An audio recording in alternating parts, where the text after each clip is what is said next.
When Vietnamese talk with each other, they usually address or call each other as if they were relatives, even though they are not. Say if you want to borrow a phone from someone, in English you would say, "Could you let me borrow your phone?" In Vietnamese it's different. You usually don't call the other person you.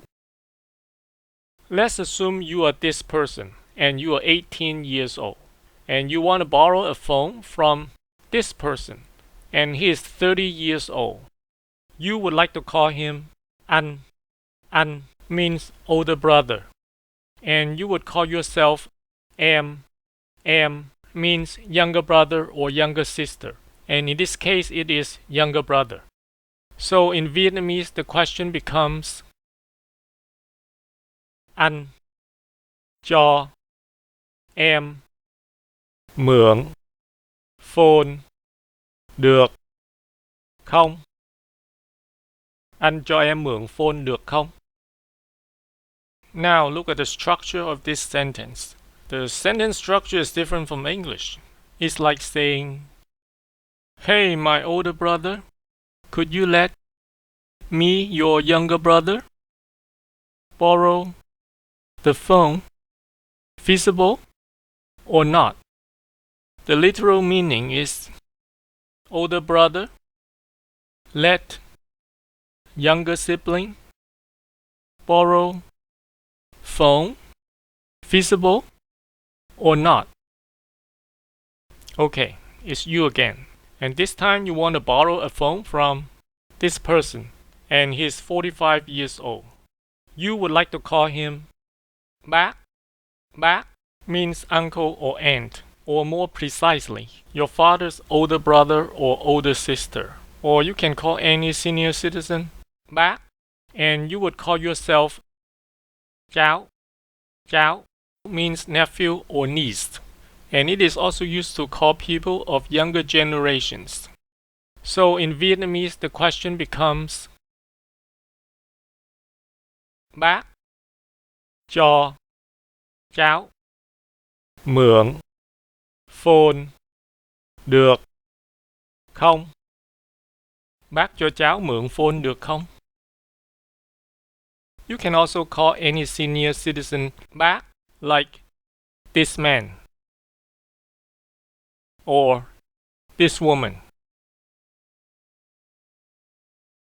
Now, when you see a woman who is not that old, you may not want to call her bác because bác sounds old.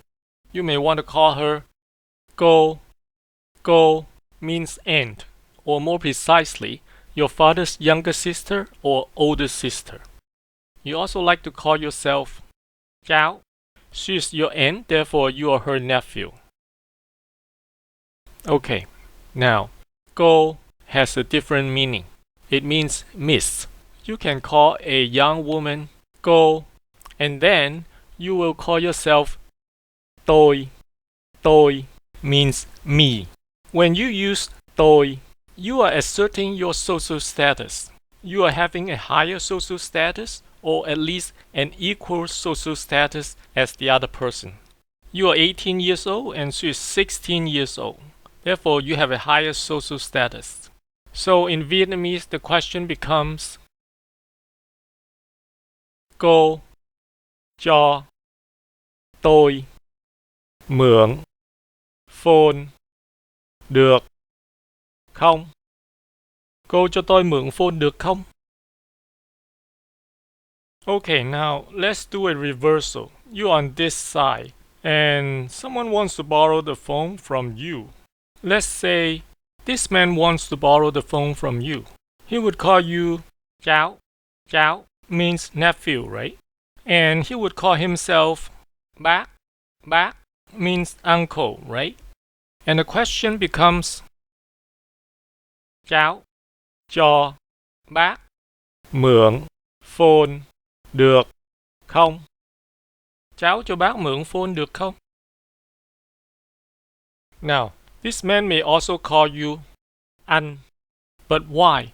Why would a 45-year-old man call an 18-year-old man older brother? It is because he calls you the way his children would call you. Oh yeah. In Vietnamese, you can call someone the way your children would call him or her. The reason for doing this is maybe you don't want to draw the relationship that close, or you think the other person may not want to draw the relationship that close. It's like, oh, you're just my children's friend, you're not my nephew. When he calls you anh, he would call himself tôi. Remember when someone calls himself tôi, he's asserting his status. He has a higher social status, or at least an equal social status. If you want to carry out a conversation with a Vietnamese person, you got to know how to address him or her, right? Otherwise, how can you carry out a conversation, right? Thank you for watching, and I'll see you next time.